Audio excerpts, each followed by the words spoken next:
1951ला भारतात पहिली निवडणूक झाली आणि तेव्हापासून देशात जवळपास सगळीकडेच काँग्रेसचे सरकार होते. 1960च्या दशकात देशात काँग्रेसच्या विरोधात समाजवादी चळवळ जोर धरू लागली होती.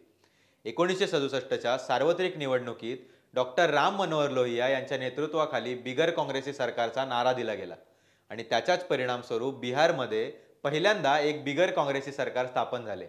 या सरकारमध्ये कर्पूरी ठाकूर बिहारचे उपमुख्यमंत्री बनले. त्यानंतर 1971ला ते बिहारचे 11वे मुख्यमंत्री बनले. कर्पूरी ठाकूर यांची स्वातंत्र्य सैनिक, शिक्षक आणि राजकारणी म्हणून ओळख आहे. त्यांच्या लोकप्रियतेमुळे त्यांना जननायक असंही म्हटलं जातं. कर्पूरी ठाकूर यांनी दलित, शोषित आणि वंचित वर्गाच्या उन्नतीसाठी नेहमीच संघर्ष केला. अखेरच्या श्वासापर्यंतची त्यांची साधी राहणी आणि नम्र स्वभाव सर्वसामान्यांच्या स्मृतीत कायम राहील. भारत सरकारने कर्पूरी ठाकूर यांना मरणोपरांत भारतरत्न पुरस्कार जाहीर केलाय. 24 जानेवारीला त्यांच्या जन्मशताब्दीच्या निमित्ताने ही घोषणा करण्यात आली. आज आपण कर्पूरी ठाकूर यांचा जीवन प्रवास आणि त्यांच्या कार्याची माहिती घेणार आहोत. नमस्कार, मी ऋत्वल नवले आणि कॅमेरावर आहेत साक्षात सावंत. कर्पूरी ठाकूर यांचा जन्म 1924 मध्ये समस्तीपूरमधील पितोजिया या गावात झाला, ज्याला आता कर्पूरी ग्राम असं म्हटलं जातं. त्यांनी 1942ला महात्मा गांधीजींच्या नेतृत्वात सुरू झालेल्या असहकार आंदोलनात आपलं योगदान दिलं. त्यामध्ये त्यांना 26 महिने तुरुंगवासही भोगावा लागला होता. 1967च्या सार्वत्रिक निवडणुकीत कर्पूरी ठाकूर यांच्या नेतृत्वाखाली संयुक्त समाजवादी दल एक प्रमुख शक्ती म्हणून उदयास आला आणि 1970मध्ये त्यांना बिहारचे मुख्यमंत्री बनवण्यात आलं. 1973 ते 77 मध्ये ते लोकनायक जयप्रकाश यांच्या विद्यार्थी चळवळीत सामील झाले. 1977 मध्ये ते समस्तीपूर लोकसभा मतदारसंघातून पहिल्यांदा खासदार म्हणून निवडून आले आणि 24 जून 1977ला बिहारमध्ये जनता दलाचे सरकार आले. त्यात ते पुन्हा मुख्यमंत्री झाले. कर्पूरी ठाकूर हे बिहारचे पहिले बिगर काँग्रेस मुख्यमंत्री होते. त्यांच्या दोन्ही मुख्यमंत्री पदाचा कार्यकाळ धरून त्यांनी एकूण 2.5 वर्षे बिहारचे सरकार चालवले. ते लोकांमध्ये इतके लोकप्रिय होते की 1952 मधील पहिली विधानसभा निवडणूक जिंकल्यानंतर ते बिहार विधानसभा निवडणुकीत कधीही पराभूत झाले नाहीत.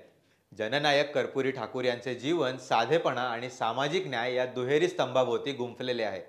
त्यांच्या साधेपणाचे गुणगान करणारे असंख्य किस्से आहेत. बिहारचे मुख्यमंत्री असताना राजकीय नेत्यांसाठी वसाहत बांधण्याचा निर्णय घेण्यात आला, पण त्यांनी स्वतःसाठी याकरिता कोणतीही जमीन किंवा पैसा घेतला नाही.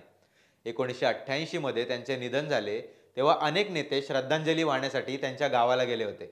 तेव्हा त्यांच्या घराची अवस्था पाहून सर्वांना अश्रू अनावर झाले होते.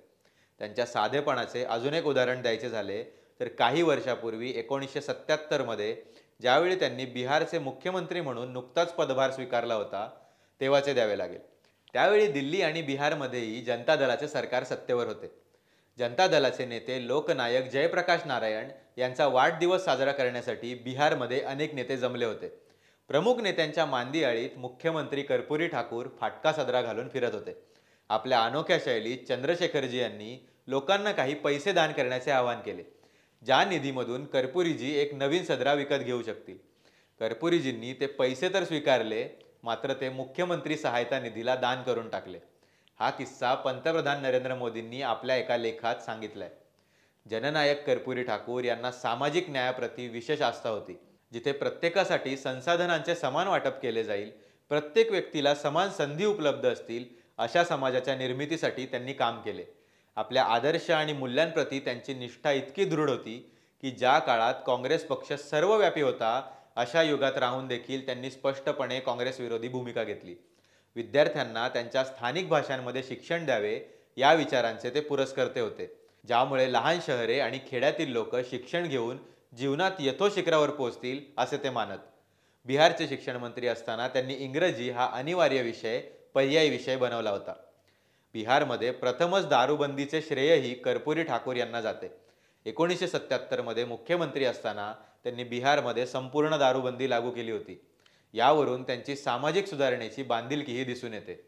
मागासवर्गीयांना त्यांचे हक्काचे प्रतिनिधित्व आणि संधी मिळतील या आशेसह मागासवर्गीयांच्या अस्तित्वासाठीची कृती यंत्रणा बळकट करण्यात त्यांनी बजावलेली भूमिका हे जननायक कर्पूरी ठाकूर यांच्या भारतीयांसाठीच्या सर्वात महत्त्वपूर्ण योगदानांपैकी एक आहे. पंतप्रधान नरेंद्र मोदींनी आपल्या लेखात कर्पूरीजींबद्दल म्हटलं की 10 वर्ष आमचे सरकार जननायक कर्पूरी ठाकूर यांच्या मार्गावर चालले आहे. आमच्या योजना आणि धोरणांमध्ये त्यांच्या प्रेरणेने परिवर्तनशील सशक्तीकरण आणले आहे. दुर्दैवाने आपण कर्पुरीजींना अतिशय कमी वयात आपल्याला अतिशय जास्त गरज असताना गमावले. तरीही ते कोट्यावधी जनतेच्या हृदयात आणि मनात त्यांच्या कामामुळे कायम राहतील. ते खऱ्या अर्थाने जननायक होते. जर हा व्हिडिओ तुम्हाला आवडला असेल तर लाईक करा, आपल्या प्रतिक्रिया आम्हाला कमेंटमध्ये कळवा आणि महा MTBच्या यूट्यूब चॅनलला सबस्क्राईब करायला विसरू नका. धन्यवाद.